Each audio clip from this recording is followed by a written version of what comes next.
Hey everybody, I'm Todd and this is Sweet Tea Guitars. Thank you so much for stopping by the channel. Welcome to the Great Guitar Build Off 2023 and my scratch build entry.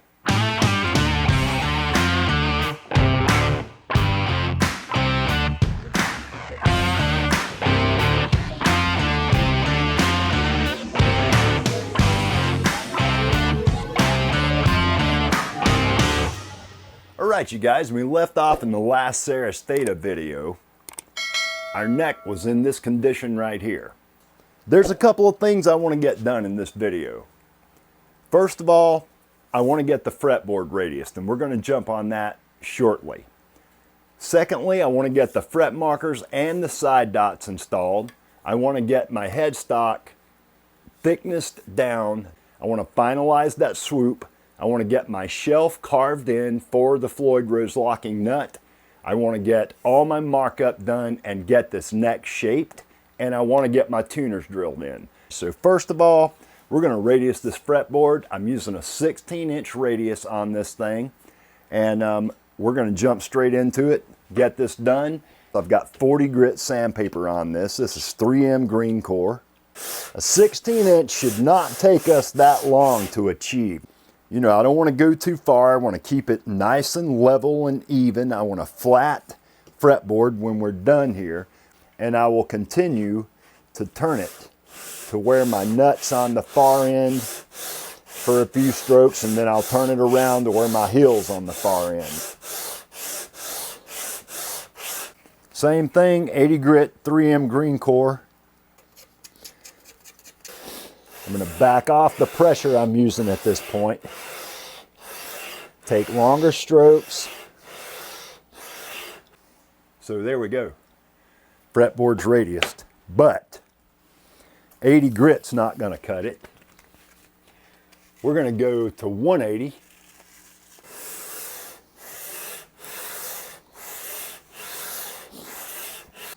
It's time now to get these fret markers installed.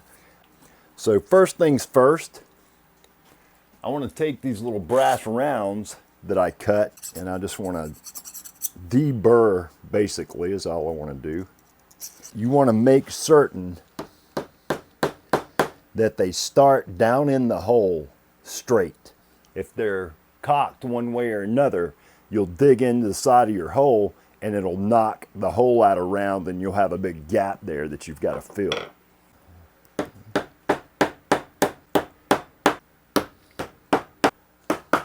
All right, there we go. Now let's run down through here and drip some super glue down into the bottom of these. We only want like a drop. So I'm going to let this sit for about 5 minutes. Then I'll hit it with activator. That way I won't have any super glue blooming. So I'm going to tape up this fretboard just a little so we don't get super glue everywhere. So now what we're going to do is fill everything but 12 and 24 with some of this crushed opal.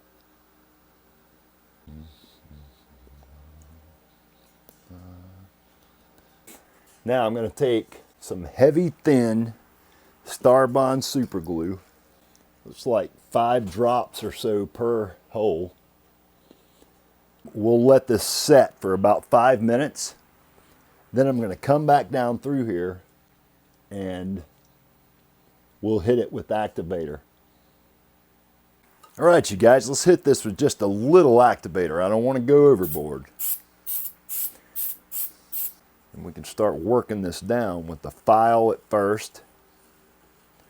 Then we'll go back to our radius block. Just gently start working on these things.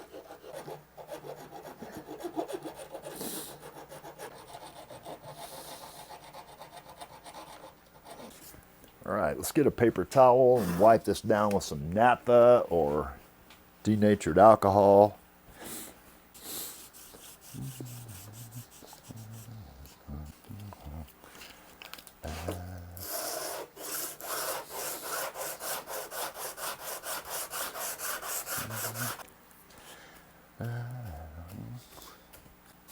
All right, you can see that good enough. I still got some sanding to do, but I want to let you guys see what we got going on there. really cool. All right, you guys, I'm back in the shop. We need to get the side dots installed, get those sanded up. I need to finish sand this fretboard up to 5,000 grit. We probably won't do the final sanding on this thing until after I get the neck shaped. So before we can move any further, I want to get these side dots in. Let's just pick right back up where we left off.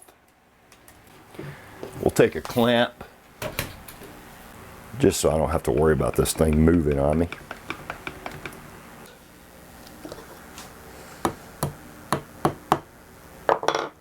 And we'll take our round file and just knock those burrs off. That looks pretty good.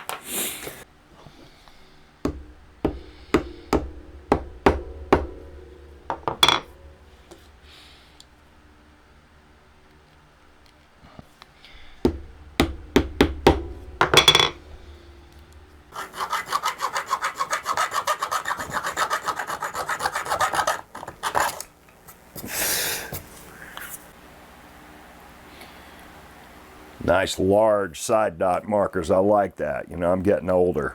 I can't see quite as well as I used to. So we're using the molten lava on everything but the 12th and the 24th.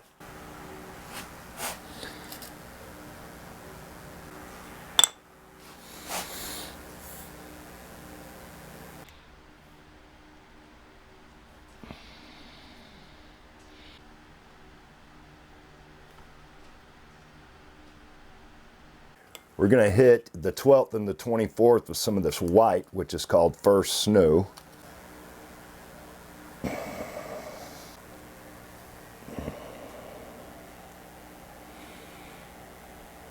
All right, you guys, let's hit this thing with some activator. It's been a few minutes.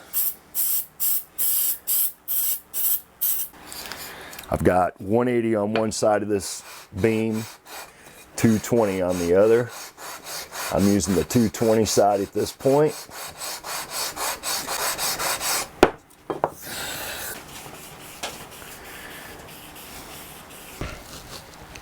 All right, you guys, I'm going to take this neck now. I've got 220 grit on my 16-inch radius block upside down in my vise. We're just going to run this thing across here a couple of times. Make sure I'm nice and flat. I want to get over to the spindle sander and we want to get this headstock thickness down. I've got a line drawn right there. I want to get my headstock thickness down to that line. Then we'll flatten out this shell for the Floyd Rose nut. Let's get that done.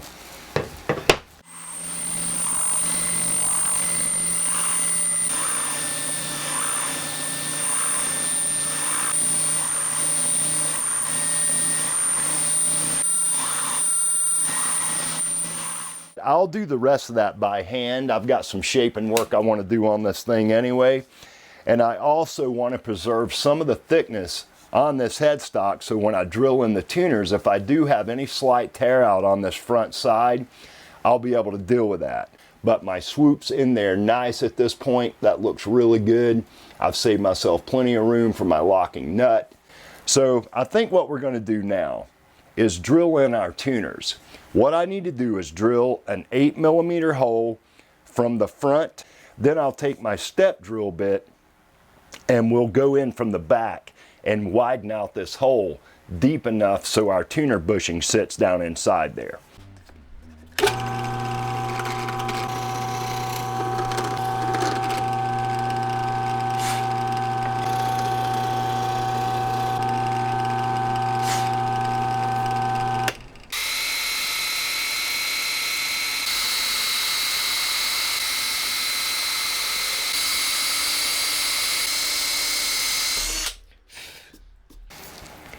There's our front, 8mm holes in the front. There's our back, a chamfered 10mm hole. I think what it's time to do is to start working on this by hand, getting this headstock final thickness down to that 15mm thickness I want. 180 grit on my sanding block, and we're just going to start to sand out some of that chatter left by the spindle sander. All right, that's pretty much got that chatter gone. We'll take a scraper now, remove some of this thickness, and smooth out our swoop.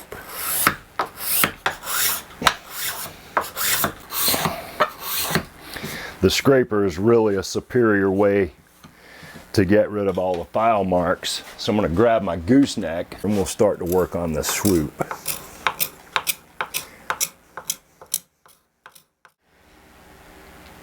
It's coming together really nicely. I love that curly maple strip. Let's cut this shelf in for the nut. So I'm just going to start knocking away some of this material here.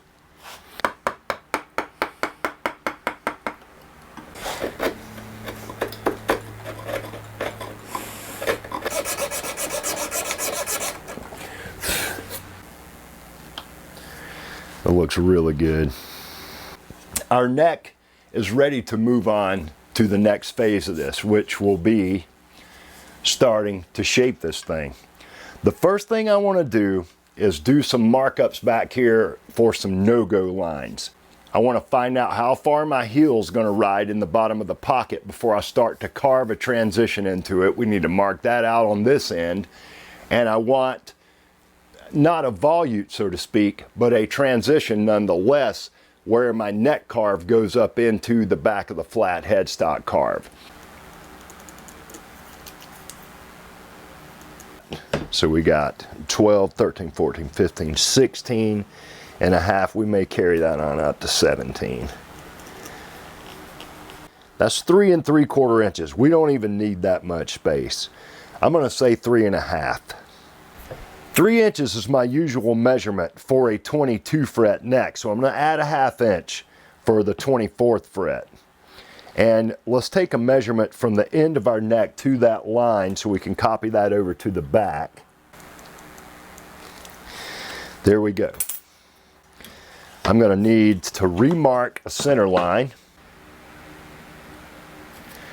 There's my center mark there. We need 2 points of reference as always. And there we are with that. Now let's mark that center line off. There's our center line remarked. I want my transition to fall before it gets to here. I want this whole area right here to remain flat. And that's where our threaded metal inserts are going to go. I want to carry the nut over to the sides and then over to the back.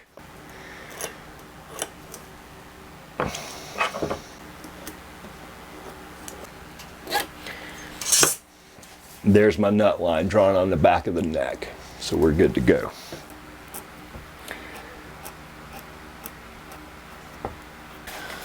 Something like that. Rounded and comfortable and smooth. All right, you guys, it's time for some neck shape in action. And how I'm going to do this, I'm going to come in 10 millimeters from each side from the outside edge for this first carve. That way I'm observing the taper on this first cut. Like I always do, 2 millimeters below my fretboard, and that's our no-go line. I want to cut from that 10 millimeter line straight down to that 2 millimeter line on this first facet. So that's going to be the most material removal of any one facet that we do. Is this whole corner right here is going to get knocked off.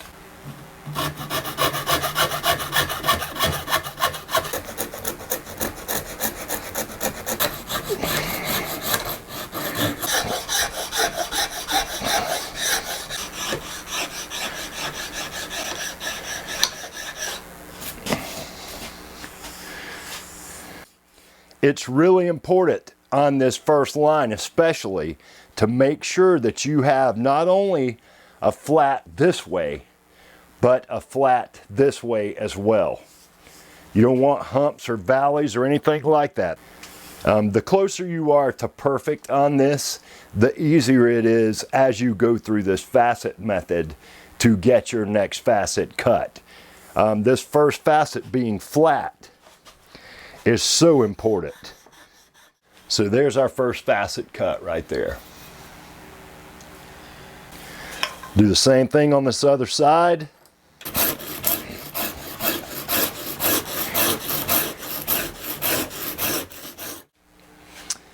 There we go. First two facets cut. All right, now we want to be halfway in between that cut we just made on each side, roughly half.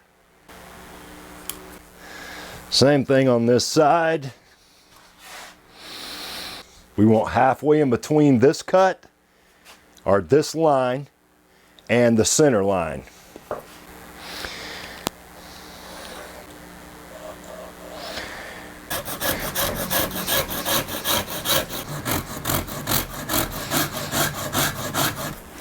Because we kept that first facet flat, now I can look down through here, and as long as this line is straight in appearance, then we can pretty much count on that this is a flat facet. That's why it's so important to get that first one right. There we go, that looks pretty good. We've got 6 well-defined points now. Once again, we want to divide the distance between this point and this point, cut that in half, and then this time we're going to carry it to the center line.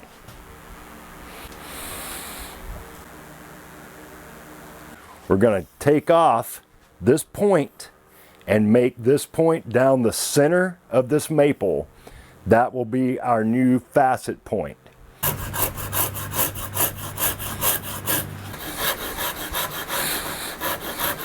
We'll do the same thing on both sides and make that point meet right on our center line.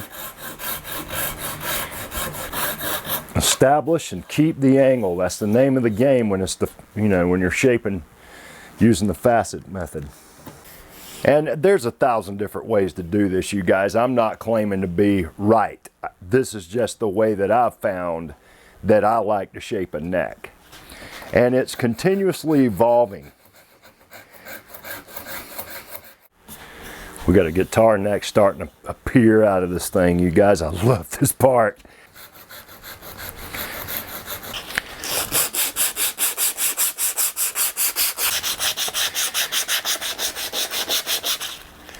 My necks, I shape them all the same way, C to a D, and the only thing that changes is the thickness from the 1st fret to the 12th, or the 15th in this case. Sometimes I'll do a 21 to 23 taper. For a standard guitar neck on a guitar that does not have a tremolo, I like a 12-inch radius on my fretboard, and I like a 20 millimeter to a 22 millimeter taper on my neck thickness. That's pretty much my standard sweet tea neck. This is art to me as much as it is anything, and I know a lot of people don't look at it that way. It's I mean, it's a precision instrument. I know that. You know, guys, I'm not going to call myself one, but this makes me feel like an artist. I want to explore all these ideas I have for all these different builds. I want to explore that. I want to come up with a few models that I reproduce. But all the while, I want to continue to also do custom one-offs. That's what I really love about guitar building, is coming up with a one-of-a-kind.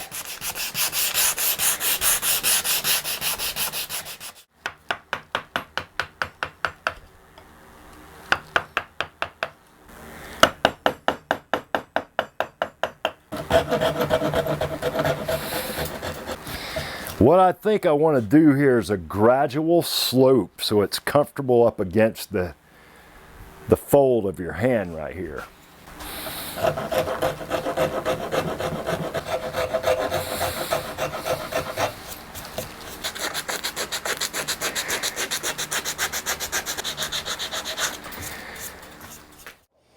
I did the logo burn off camera. I meant to hit record, but it did not happen that way. But I'm really happy with how that turned out. All I wanted on this guitar was that name, Ceres. And I burned a GGBO 2023 on the back. It wound up a little out of center, so I added the 2023 as an afterthought. But it's on the back of the headstock, and I'm not that worried about it. I'm still getting used to using the laser, so no big deal. I keep going back and forth, you guys, and drop me some comments and let me know what you think about order of operations here.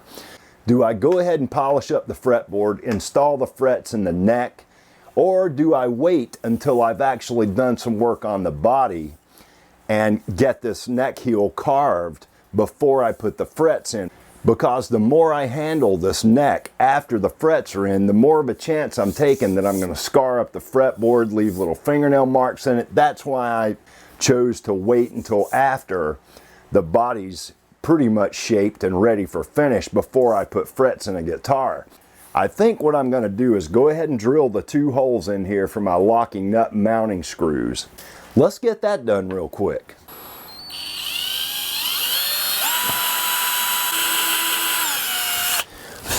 This is a 2mm drill bit. My screws are 2.5mm in diameter inside the threads, 3mm outside the thread. So a 2mm bit should be perfect. There we go, you guys. There's my 2 holes for the locking nut drilled in. We're good. They're perfectly centered and everything's great. That should work out fine. We got our neck shaped. I got my logos burned, even though I didn't show you guys that. My headstock swoop final sanded in. We got our nut shelf cut in. We got the neck shaped and sanded up to 320. I've got my fretboard sanded up to 320 as well. And I think I've decided that we're gonna go ahead and end the video here, and I'll start working on the body in the next video. We'll get the neck pocket, the Floyd Rose route, the 2 pickup routes, all that stuff done. On the front, we'll get the control cavity on the back and the spring cavity routed. I really appreciate you guys standing behind me and giving me all the support you've given me. I did not really know that that was going to happen, considering I restarted this build. I thought I'd get torn apart for abandoning that guitar. But just to let you guys know what I've decided to do about that thing. I'm thinking I'll do like a partial paint and partial stain job on that guitar. Go ahead and put it together with a little bit lesser quality hardware. I have decided I am going to finish it. Geo is building a guitar right now. He should be releasing a video on that thing pretty soon. I can't wait for you guys to see it finished. Such a beautiful build, you guys. I'm not going to tell you about it. I'll let Geo do that. Anyway, I'll see you guys in the next video. And as always, peace and love.